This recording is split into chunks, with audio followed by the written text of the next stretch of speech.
I have to be honest, when I saw your outfit, I was surprised. And now? Now I realize it doesn't matter at all. You're incredible. Chosen for tonight.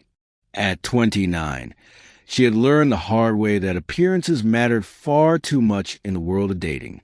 3 failed relationships, each with men who loved the idea of her family's wealth more than they loved her.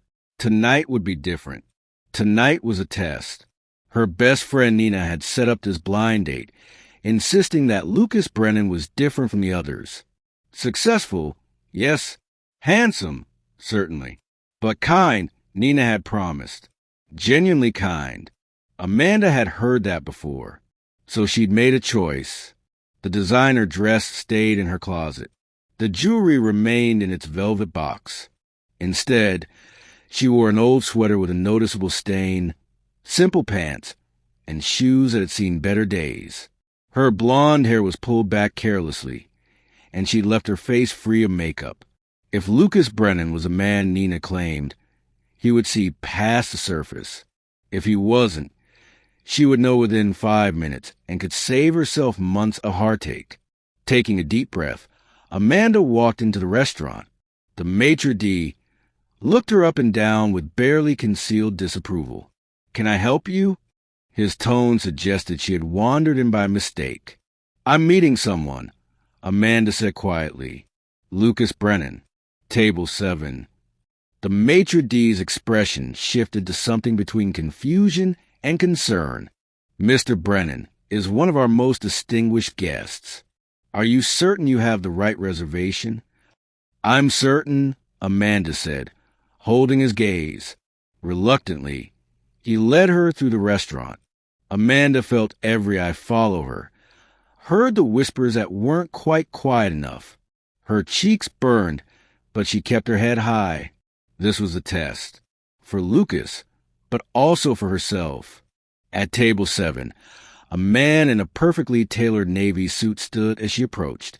Lucas Brennan was 32, dark-haired, with the kind of presence that suggested he was used to commanding attention.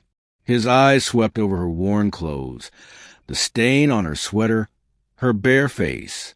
Amanda braced herself for the disappointment, the quick exit, the excuse about an urgent business call. Instead, Lucas smiled. Not a polite smile, but something genuine that reached his eyes. "Amanda?" he asked, and when she nodded, he pulled out her chair. "I'm so glad you made it.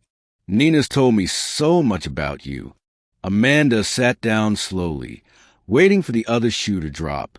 Around them, she could feel the restaurant staff watching, could sense the judgment from nearby tables. Lucas settled across from her, seemingly oblivious to the stares. "Nina mentioned you work at the community center in the Riverside neighborhood. That must be incredibly rewarding work. You're not going to ask why I'm dressed like this." The words escaped before Amanda could stop them. Lucas tilted his head slightly. "Should I? You look comfortable. That's what matters, isn't it?" "Most people would say I look inappropriate for a place like this," Amanda said, testing him. "Most people worry too much about appearances," Lucas replied calmly. He gestured to his own expensive suit. "I came here straight from a board meeting. I'm wearing this because I had to, not because I wanted to. If I could have changed into jeans and a comfortable shirt, I would have." He paused, his expression thoughtful. "Amanda, I agreed to this blind date because Nina said you were someone special. She said you volunteer at the community center, that you spend your weekends reading to kids who don't have books at home, that you see people for who they are rather than what they have. That's what interested me, not what you're wearing."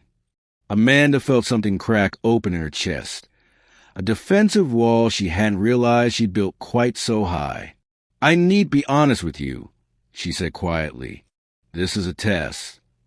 Lucas leaned forward, his attention fully on her. "Tell me." So Amanda did. She told him about the men who had dated her for her family connections, about the one who had proposed and then asked her father for a job in the same conversation, about learning to mistrust compliments and suspect kindness. "I have a very wealthy family," she said, watching his face carefully. My father owns Pierce Industries, and I've learned that when men find that out, they stop seeing me and start seeing an opportunity. Lucas was quiet for a long moment. When he spoke, his voice carried an understanding that surprised her. My parents were immigrants, he said. They came here with almost nothing and built a small restaurant through 20-hour workdays and sacrifice. I watched my mother serve food to people who treated her like she was invisible because of her accent and her worn clothes. He looked directly at Amanda. I built my company from the ground up, and along the way, I learned something important. The people who judge you based on your clothes, your accent, or your background are showing you exactly who they are.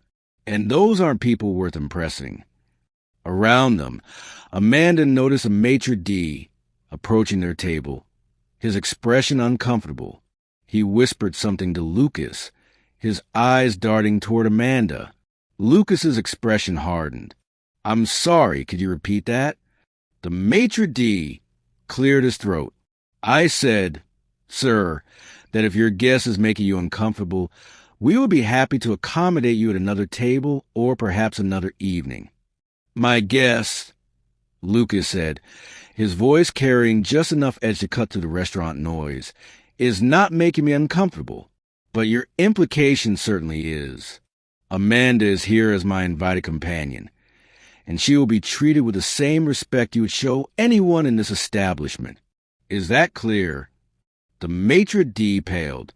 Of course, sir. My apologies. After he left, Lucas turned back to Amanda.